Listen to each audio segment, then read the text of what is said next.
My guest on today's episode from Brooklyn, New York is Aaron Schultz, aka DJ DRM, founder, co-president, A&R manager for Bastard Jazz Recordings and label manager for Nicodemus's Wonderwheel Recordings.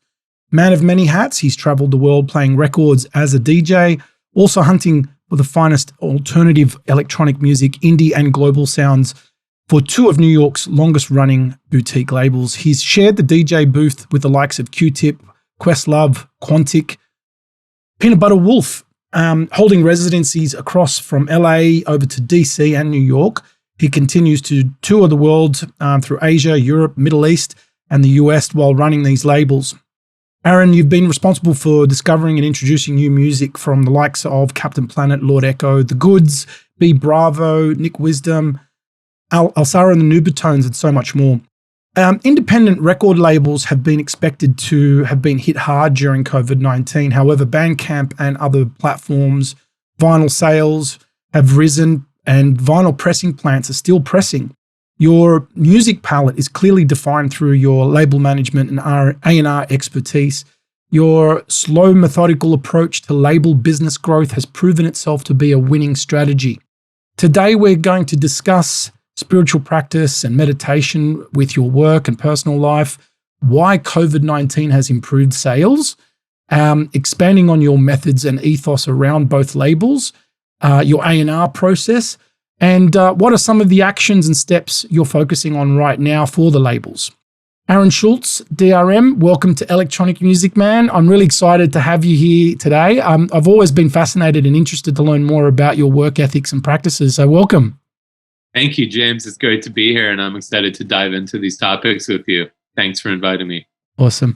When was it exactly when it hit you to withdraw from DJing and you know, when, I would say it was sometime around my early 30s. Okay. I had kind of, actually maybe into my mid 30s, I had kind of like built up an image for myself that my life was going to take me on a trajectory where I would be globetrotting around the world. I would be representing this small label called Bastard Jazz, which releases a couple of things every year. And, you know, I did that for many years. The money was never incredible. The gigs were great, of course, but you know, I didn't see kind of a forward trajectory there for me.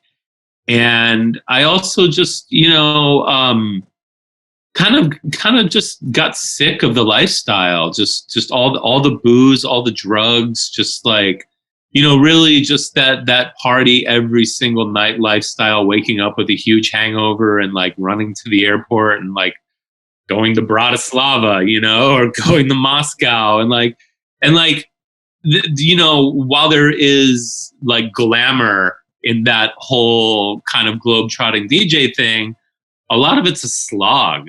A lot of it is just like, you know, you're alone.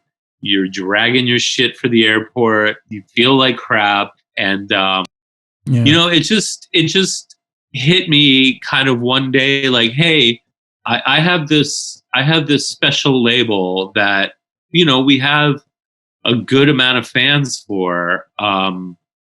Why not pivot over to this? And of course, not leave DJing alone, because it's still something I love doing and it's still something I do often. But maybe like not focus so much on trying to make something happen that may or may not happen, and pivot over to something that I feel a little more sure-footed about and feel a little bit more confident about in kind of maintaining the career that I want to maintain and kind of doing what I like, you know, which is it's more healthy too, right? Yeah, it's absolutely much more healthy. But you know, I love New York. I love to be here. I love my friends, and it's great to see them on a regular basis. But you know, it's also great to like tour 3 or 4 times a year and go to Asia, go to Europe, go to South America, and just like balance it out like that. Where like, you know, maybe I'm getting flown out once a month to DJ, but I'm not relying on this solely Yeah. to finance myself. So you still have that creative output, a creative expression. You still have that creative expression. Yeah, exactly. You know, and I know there are other labels owners who do this in varying kind of ways. You know, you could be somebody like an Antal who runs Rush Hour, who is just out there all the time. Yeah. But you know, you could be somebody like a Peanut Butter Wolf who, you know, is out there occasionally.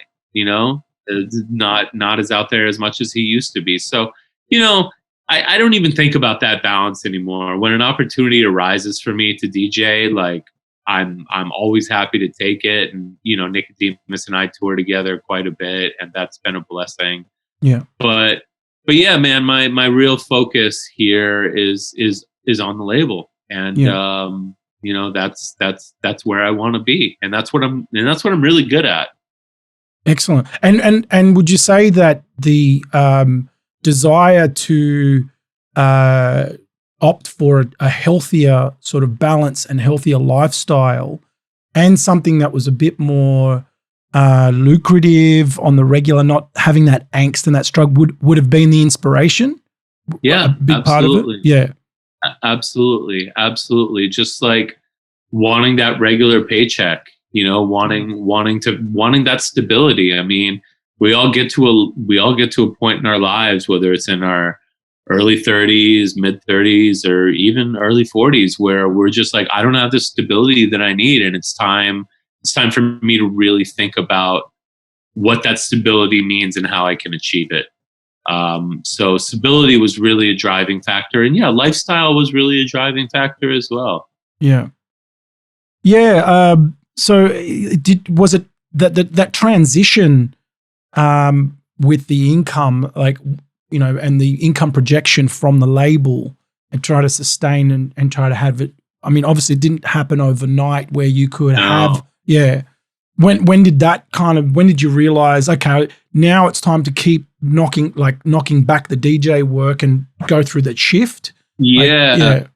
So what basically happened is, you know, I kind of made this decision, and I took a partner on who is no longer with me, but you know, he made a small investment into Bastard Jazz. But at that time, we were doing, you know, 2 or 3 12 inches or 7 inches a year, because that was what I could afford out of like setting aside my DJ earnings.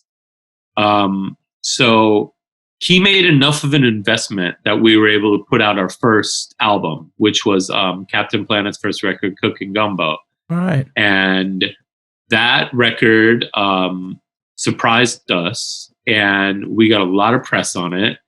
And we basically, you know, made our money back on that record, and within 6-8 months. And that was when I kind of realized, like, hey, there's something here into like doing artist development, doing campaigns, like really stretching out and really like thinking creatively and thinking strategically about this. And, you know, that's been a complete evolution for me. Like the way we approached, you know, that first Captain Planet Cooking Gumbo album is very, very different than the way we approach, you know, a new artist or a developed artist today. So, but that was what really started it for me, man, was actually just putting out a full length, you know, and really putting a budget behind it. Rather than just like pressing a 12-inch and being like, okay, I've got $500 to market you. Yeah. You know, being like, hey, we're pressing your record to CD, we're pressing your record to vinyl. I've got $8,000 that I'm going to throw into this project in terms of PR, marketing, social media spends. And it worked. It worked beyond my wildest imagination, you know? Yeah. I guess over time, it becomes an art form the nuances and understanding the nuances and of how to that strategy and knowing it's like a game of chess almost, like absolutely, and I would say now it seems like you kind of really mastered this sort of form, like because you've got regular releases coming out, you're balancing both labels as well. Yeah. You've understood the culture around digital music as well and physical sales, and you've got this. It seems like you've got a really nice system going on here, and I guess that's not something that you can just learn overnight. Like that's taken time. It's taken a lot of time. It's taken a lot of time, a lot of reading, a lot of podcasts, a lot of effort, a lot of sitting alone in my bedroom late at night with a journal. But also, one of the best things that we did, and Nick was a part of this too. Nick and I are partners in Wonderwheel, so we both own half the business there. But we made a group decision that we're going to start hiring people. And this was like what we were trying to do with both labels, because both labels are really growing at the same time. What we were trying to do with both labels was turning me into an absolute stress case. And I mean, I'm still an absolute stress case. But that we needed to find some good people that we could delegate to. And that really started making all the difference in the world, because it took me out of the admin side of things, like out of the number crunching, out of the tediousness of uploading a record to your distributor and making sure that like all the file names are titled exactly correctly. Yeah. And that's a lot of work. That's a big part of this industry, is Excel spreadsheets, is like attention to minutia. And I have never, like, attention to details never been a strong suit for me. And, one of the best decisions I think we made was to bring on first my kind of right-hand man, JJ, and then over time bring on some other folks, like somebody to handle shipping for us, and then somebody to kind of be a general administrative assistant who takes care of tasks that we have floating around that like doesn't really fall into anybody's job category. Yeah. And that's been a real key to our growth, to be honest with you. And it's also been just amazing watching my employees, who have never worked for a record label before, like send these unbelievable professional emails where they're like, holy shit, you got this down, man. You know what you're talking about now. And that feels really good to see my people communicating on a level that sometimes higher than a level that I would be communicating on, and that feels really good. It's a great feeling, and that's contributed a lot to the growth. Yeah. And creating that, and being able to like offer placements for people coming up in the music industry as well. Like, I remember when I visited your office, there were a couple of people in their office there and I knew that they appeared to be in their early 20s, and it must be just such a great place to learn, and being able to, use their own skills and bring, that, I guess that's what's rewarding for you, right? It's like that, being able to produce a place to start people's careers as well now. That, I guess you're moving into that kind of space now. Yeah, absolutely. And, one important thing that I really try to do with my employees is like, obviously we have meetings where we kind of do performance reviews, like once a year. And that's great. Those are big learning opportunities for both my employees and myself, because it's a chance for me to give feedback on what's been working and what hasn't been working. But, it's also an opportunity for them to give feedback on what's been working from me and what's not been working from me. So I really view it as both of us doing a review of each other and walking away from that, with some actionables that we can both kind of take and integrate moving forward in the work. But another thing that I really try to do is, every couple of months, just sit down individually with the people I'm working with and be like, hey, are you happy with what you're doing? Are you seeing an opening here that you could fill the gap into? Are you seeing things that you want to do that's not getting done? Like, tell me what you're thinking about what we could be doing better here and how you could fit into that. So it's kind of like a mini performance review, but more just like a, hey, like, where are you at with this? And what do you think we could do better? And how do you think you could do better? And how do you think you could contribute in a more positive way that you would really enjoy as well? So just I just believe in kind of taking extra care of your employees, and just like really looking out for them. And, with this whole virus thing, one of the first things we do when we hop on Zoom and every morning is we all just check in and see how we're feeling. Like, see, like, maybe I'm feeling depressed today, and maybe somebody's feeling hopeless, and we spend 10 minutes talking about that before we even get into work. That's great. Yeah. And that sets a tone. That sets a tone that we're a team, that it's not just like three people working for me and I'm calling the shots. It's like, I'll be like, guys, I'm feeling scared today. I don't want to go outside, I'm worried, and we'll all talk about this like very, very honestly together. And it really works, as far as just really kind of bringing cohesiveness into how we're operating as a team. Yeah. I would even say that doing this remote work has brought us closer together as a team. It's crazy. It's crazy how we've had to sort of see this new paradigm based on these circumstances, and then makes us wonder, like, hey, we could be doing business like this a bit, actually. We could be operating the way, like it's showing us a different light now, isn't it? I've noticed that also with my own work, and I'm as you know, I'm in Dubai, and like just looking at the sky, just the pollution levels have dropped because there's no cars on the road, and there's no, like, it seems, it's almost like, hey, I can actually see blue sky here a lot clearer. It's just crazy how we realize that maybe we should be working from home more, and spending more time. But I mean, I don't know if that is the way forward, but I think that we're going to start, when things start to normalize, this part of this new experience is going to become part of our culture.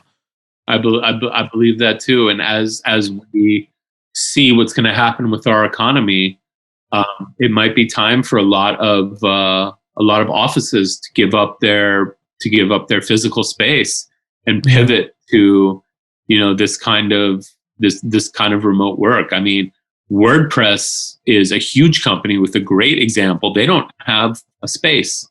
WordPress does not have an office, and they have 790 employees working for them. Oh, wow. And they are just like, they're absolute gods of remote work. Yeah. Wow. I didn't know that. That's amazing. Yeah. It's incredible. Yeah. So, I mean, people are doing it, and this may be the way forward. Well, what I do find really interesting, and I'd love for you to tell me a bit about your theory on it all, is why do you think record sales have like risen and sort of improved in this last month or so? Yeah, I mean, it's really interesting. There's a couple of things that I think are going on here. Spotify listeners have slightly dropped. However, the number of people who have bought Spotify, the $9.99 tier, just the regular tier of Spotify, those have vastly increased. Right. So we're taking a little bit of a drop in the streams, but when 100 or 200,000 people sign on, with a $9.99 Spotify membership, that means our pay per stream goes up. Right. So that's one kind of interesting thing that's going on here. And people are just vinyl heads. People are just really, they're still vinyl heads. Like, yeah, we're not moving as many as we used to, but like Juno tends to like reorder from us on a regular basis, like from our distributor. Like Juno's hitting our records up. They're reordering. Our band camps have been quite solid. And I think what's happened, James, in the industry is over the last like 5 to 7 years, as the internet's become more important, connections between fans and artists have become more important and more kind of visceral. Like, you can reach out to your favorite mid-level DJ who just played Deck Mantle and send them a DM and be like, that set was amazing, man. Like, where can I listen to some of your other mixes? And that guy will respond to you on DM and send you his SoundCloud. Yeah. You know, and like 20 years ago, untouchable. Like, yeah, that's right. Just no way. So I think that like this kind of coming together of the music producers and the music makers and the musicians and the fan community and them getting a little bit more intertwined has created a sense of loyalty in music fans. Yeah. So, you know, they're buying more records. They're supporting their favorite artists, and that generally happens on Bandcamp. Yeah. Be honest with you. Yeah, Bandcamp's just such an amazing platform. I love really it. Is. Yeah, I remember when I is. saw it come up over 10 years ago when it started to surface, and I was just like, wow, this is a game changer. It's a total game changer. Yeah. It's actually where I buy most of my music from still. That there in Juno, and then the others sort of trickle after that, but mostly Bandcamp's like my first place. I just find the music to be a bit more, I find it to be more personal with the labels. Yeah. And I feel like I'm buying directly from them, you know, like, which I am, you know, like. Or the artists. Yeah, you know? or the artist, exactly. Artists just self-release and that money goes straight to them. Yeah, you know? yeah. Fantastic tool. I think what Bandcamp did last month was a huge testament to what kind of fans they have and how rabid these people are to support their favorite artists.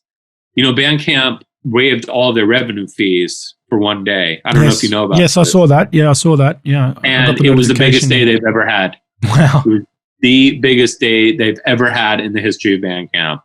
Like, wow.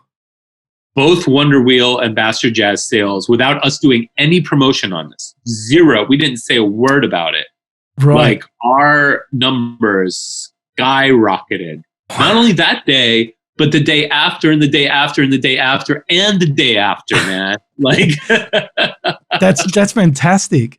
Yeah, that's fantastic. Yeah. So, are you finding with now? So I guess because of the record sales and the digital sales, there's a passive income there, and so I mean, you're continuing to work pretty much business as usual, right? Right now it's business as usual. I mean, you're just at home. Yeah, I mean, there's a lot of doom and gloom in the industry. We're sticking hardcore with our release schedule, and like, you know, we're doing well. We just released the first single from this Populous record that's coming out on Wonderwheel. Like, it's banging right now on Spotify. I just released a Manatee Commune EP on Bastard Jazz. We just got like 7 massive playlists for it. Like, this thing is just like heading towards the moon right now in terms of streaming. Crazy. And, you know, I think like, it's business as usual, man. As far as digital goes, it's business as usual until we see otherwise. You know, there is some worry that since basically summer is going to be canceled this year. Yeah, pretty much. And There's not going to be a lot of DJ gigs happening. No. There's not going to be a lot of outdoor parties. So there is some worry that DJs are going to start dropping off, and like our, you know, track source and Beatport sales are going to start being affected. Are going to start kind of slumping.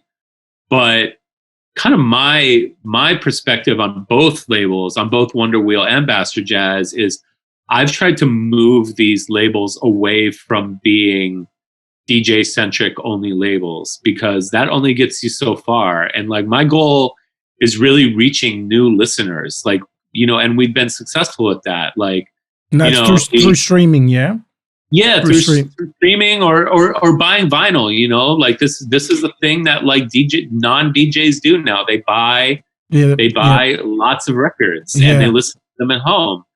You know, like I would be, this new El Bujo record we released on Wonderwheel, I would be very, very surprised if the people that bought that were more than 10% DJs. I would say 90% are fans.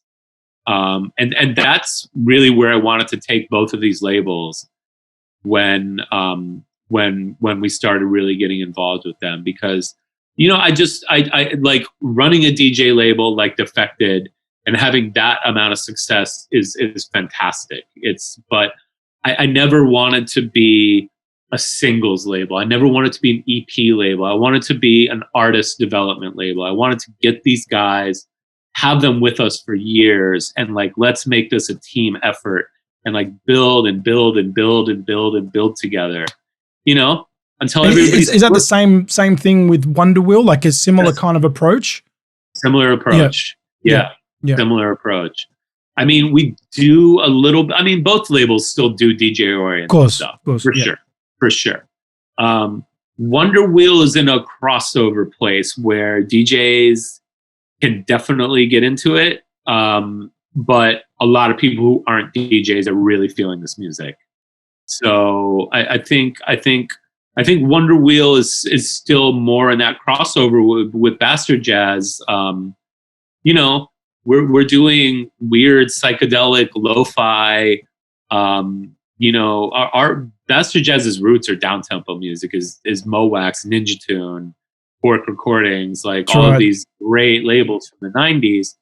And it's been really fun for me to go back to that sound, because that sound is coming back around now. Yeah, absolutely. You know, and and in the lo-fi hip hop world, but I'm trying to like kind of like pull the creme of the creme out of these lo-fi guys and really try and develop them.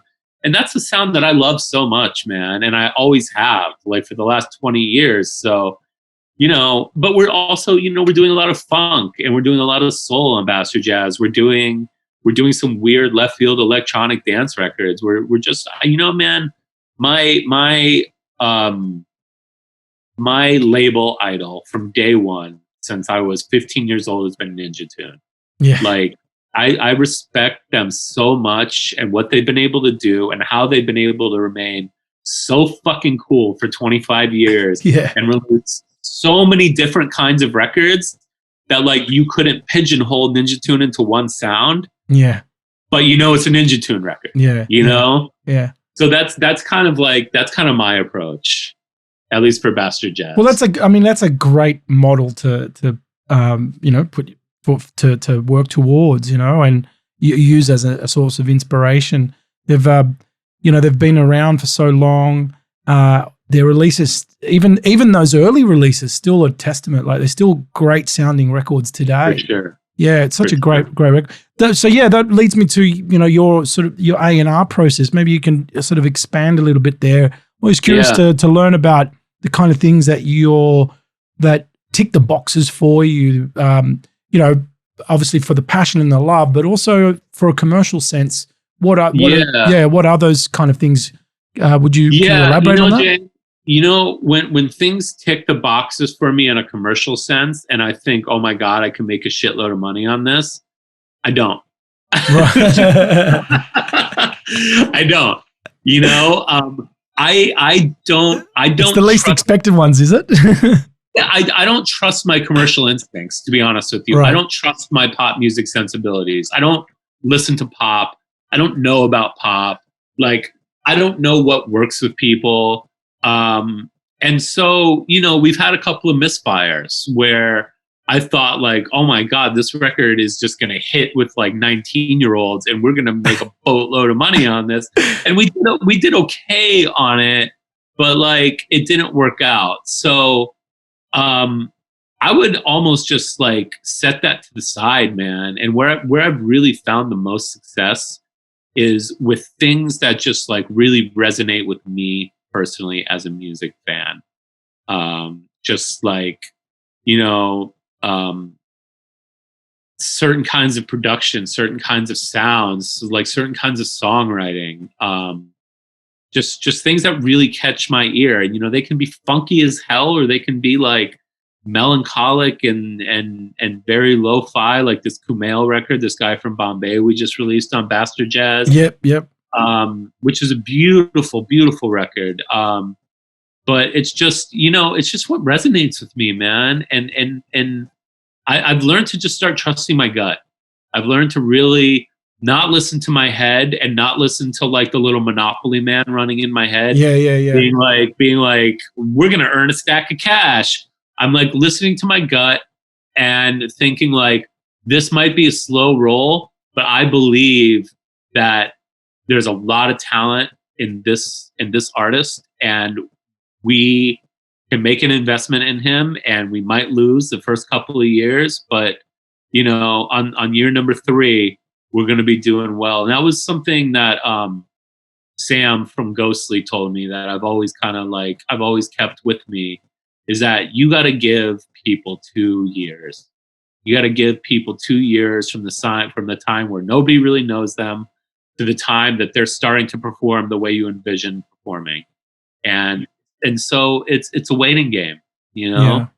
Yeah. And I guess that's more of an authentic approach as well. Like you're saying that you're sort of listening to your gut. It's a feeling, and it's what resonates with what, you know, comes from the heart more than than. Yeah.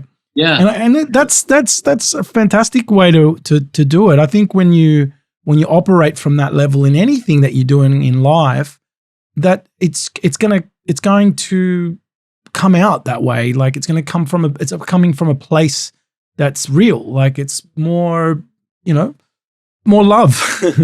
Totally, man. And that's what it's about for me right now. It's about fucking love, man. Yeah. And when I follow love, like other things come with it, man, that are unexpected, you know? Yeah. And I trust in love. I really put a lot of trust in love. Much more trust than I put in money or commercialization. And we do okay. Okay. You know, I'm not out here buying a Ferrari, but like I've got a beautiful office. I've got a few employees. Like we're doing okay. Excellent. Yeah. So that was perfect. Like now, you know, spirituality and meditation is, I had no idea was such a big part of your life. And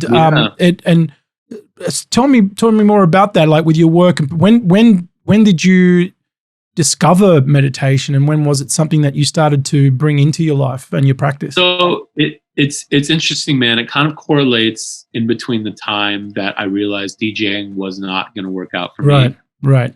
And I just hit a low point, man, because I didn't know what I was going to do. I had this label. I didn't have any money. I was getting really depressed, and I made the mistake of going to see a psychiatrist instead of a psychologist, who I should have seen. And this psychiatrist prescribed me just some really shitty antidepressants that I really didn't need to be on. So they weren't working for me, and I went off them. And there was a severe withdrawal period going off these antidepressants. Just like lightning, like the feeling of lightning shooting through your brain, just like all these really, really, really uncomfortable moments. And, you know, then I got over it, and I was still left in the same place. Like, fuck, I'm not feeling well. Like I'm feeling like something's wrong here, like something's missing. So I was in Manhattan one day, and I just happened to be walking by the Tibet House, which is a big center for Tibetan cultural studies and meditation. And it just so happened the woman teaching there was a very famous Buddhist teacher in the West named Sharon Salzberg, who, and her kind of main focus is on what we call loving kindness or metta. Yes. And you know about this? Yes. Yeah. Yeah. And it's just really about extending love and safety, and the wish for yourself to be happy and the wish for yourself to be stable and just all these beautiful things. Yeah. Not only for yourself, but for the world, for people around you, for people who are difficult in your life. You know, I've done metta for Donald Trump many times. Yeah. You know? The triggers, things that trigger you, right? Yeah. Yeah. And then eventually just kind of opening up to the whole world and just like really unpack it, letting this flow out of you into the whole world. So that was kind of my introduction to the whole thing. And I just kind of stuck with that for a while, but I ended up getting involved in a Sangha, which is just a group of like-minded meditators here in New York, and ended up going on a retreat. Then I went on another retreat. How far back is this now? What's that? How far back is this? Like 12 years. 12 years. Right. Fantastic. 12 years. So it became my daily practice. I started going on retreats 1 or 2 times a year. Oh, good for you. I've gone away, and these are all silent retreats. Yeah. I've done a couple of those myself, to the Vipassana type. Yeah. So they're Theravada and Buddhist Vipassana retreats. And were they in the US? Were they in the US? Those? What's that? Were they in the US? Those retreats? No, they're in Massachusetts, actually. Right. Right. Okay. They're in one of the first Vipassana centers that started in the US. Okay. It's called Insight Meditation Society. Okay.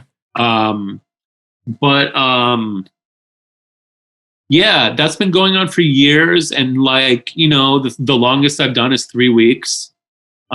Just totally silence, just 8-9 hours of meditation every day. And I sit here at home every morning, and it's changed my life, man. It's absolutely rewired my brain. Yeah. I can't tell you how much power it's had in shifting my perspective and shifting how I look at the world, and just shifting the amount of compassion and love that I have, like unconditional compassion and unconditional love for the entire world, man. It's like it's been the greatest. It's really been the greatest gift that I've ever been given, to be honest with you. Yeah, that's fantastic. Yeah. I love it, Aaron. That's I just absolutely love meditation, and I do it myself daily, and I share the same sentiments. So it's been just cool, it's a constant thing. Like always learning. There's always layers. There's new discoveries, and just a whole new, just uncovering the veil all the time. It's just brilliant. Absolutely, pulling back the veil. I mean, that's it. And also, we're peeling back the onion a little bit. You know, we notice we have anger, right? But then we can peel that anger back and be like, wow, this anger is actually disappointment. This anger is actually jealousy. Right. This anger is maliciousness. And like, what's behind the jealousy? What's behind the maliciousness? You can peel that onion back until you get to the core. And then when you get to the core, you can just really sit up next to it and just be like, what is this? Yeah. This isn't real. This is ephemeral, you know? Yeah. So it's a beautiful practice, man. It's an absolutely beautiful practice. I'm glad that you do that as well, James. I didn't know that about you. Yeah. I've been an avid meditator for a long time. I'm doing a lot of different types of meditation. Well, one now is very much sort of you could almost call it a CBT type practice with the trance-like, sort of reconditioning, sort of NLP type meditation. Are you accomplishing that through breath work? Well, initially there is the breath work, but also with it's a guided meditation. I follow a guy whose work I've been following for a while now, a guy called Dr. Joe Dispenza. Okay. Yeah, I'm not sure if you've come across his work before. I haven't, but I'd be interested in checking him out. Yeah, it's awesome. Now you've got weekly Zoom meditations happening as well. I'd love to hear more about that. You do that on the weekly now, and yeah, we do it every Tuesday. I don't lead, but I host. I basically ring the bell when it's over, and then I just kind of facilitate conversation. We have about 10 or 12 people. That's great. So I do that, and then I was supposed to go into teacher training this year. Yeah. Because, you know, if this music thing stops, or, you know, things get so good with it that I'm really able to delegate and just kind of take some time and just step away from it all. The only thing I want to do is be a Dharma teacher. You know, that's really what my second goal is in life. So I've been doing I've been holding Zoom meditations on Tuesday with a group. But another interesting thing that's going on is I have one of these. It's an Oculus, the VR headset. And I'm involved in a world inside the VR headset called Alt Space. And, you know, at any given time, there's 1,000, 2,000 people in there. But there is a meditation sangha in there.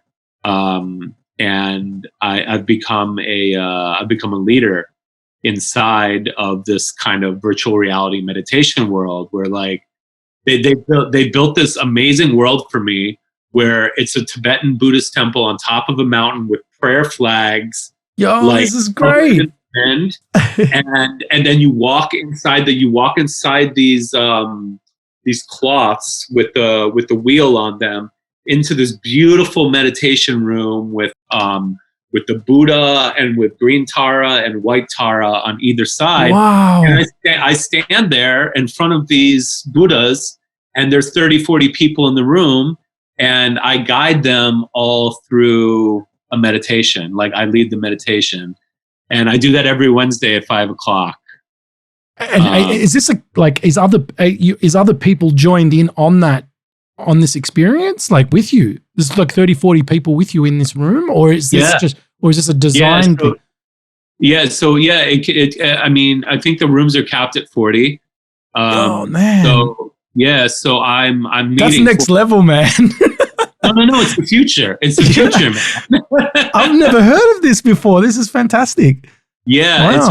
it's a really interesting thing. And it was really interesting for me, James, because it came about right when I was feeling really disappointed about not being able to go into teacher training. Right. And so now I'm doing this without teacher training, but realizing that, like, just from 12 years of going on retreats and sitting weekly and listening to guided meditations, like, I've got all the skills inside of me to like lead a group of 40 with no hesitation at all, with no notes, just being able to do this. That's excellent. But yeah, it's really the future, man. If the Oculus is only about $100, man, you should grab one and hop on sometime. That's the device. It's called Oculus, is it? Yeah, this is the device. It's called Oculus, and it just goes over your head like this. It's amazing. And it's a completely 3D world. Like, you look up, you see the sky. You look over there, you see this. You look over there, you see this. You look down, you see this. It's completely immersive. It reminds me of that 90s movie. I just watched it the other day, where you're sort of going, I forget what it's called. Oh my God, with Bassett, Angela Bassett, and where I gotta remember that. I watched it the other day, where there's like complete realities, and you can like put in different movies, and you're going into the eyes of someone else. Yeah, totally. So yeah, it's been cool to be, you know, I've been quarantined at home for 35 days now, but you know, I really look forward to these Tuesday Zoom sits and these Wednesday meditation leads, because it really gives an extra kind of strength and stability to my practice, you know? Yeah. And so it is a daily practice as well. You spend the mornings. Do you do it before Every you go day. to bed as well? You do a little bit? I just in the morning. Yeah. In the morning I do breath work and I sit for 20, 30 minutes. Beautiful. And it just starts me off balanced and fantastic. Just ready to go into day 36 of quarantine. That without any kind of like, this fucking sucks, I hate this, like I'm here. Yeah. And this is what's happening, you know? And that's all you can do. Couldn't be any other way, you know? Yeah. Well, Aaron, it's been an absolute pleasure talking with you. You've really shared amazing stuff about the industry currently, and that what you're doing with your label and meditation. I thought it was fantastic, and it's what I want to do with it's just expanding a little bit more for people in the music industry and getting them to sort of get inside the minds of people who've been doing it for a while as well, and the kind of things that they do, and learning about. I mean, this sort of stuff, especially with the work that we do, that it's something you learn on the job. You know, it's something that you learn. You don't go to school for this stuff. You don't. And it's what's driven me to create this podcast, and thank you for being a part of it. Really appreciate it. You're very welcome. I think it's a great idea, James. I think getting music people on and getting them to talk about more than just music is a really it's a really good move. Thank you, mate. I really appreciate it. Please share the links where people can find Wonderwheel, Bastard Jazz, your DJ sets. I noticed that are you still doing the Brooklyn radio show as well? No, I stopped that a couple years ago, but I have some new DJ sets queuing up. I've been kind of getting back into that, doing mixes at home. So there'll be stuff on my sound. There's a bunch of stuff on my SoundCloud, but there'll be a bunch more coming soon. Awesome. And what are some of the URLs, and if someone wants to send some music for you to check out, where can they go to? They can send music. They can go to the Bastard Jazz SoundCloud, and they can just send us a message on there with links to their music. Okay, excellent. That's probably the best way to get demos for us. All right, fantastic. All right, thanks again, Aaron. You're very welcome. Thanks for having me on.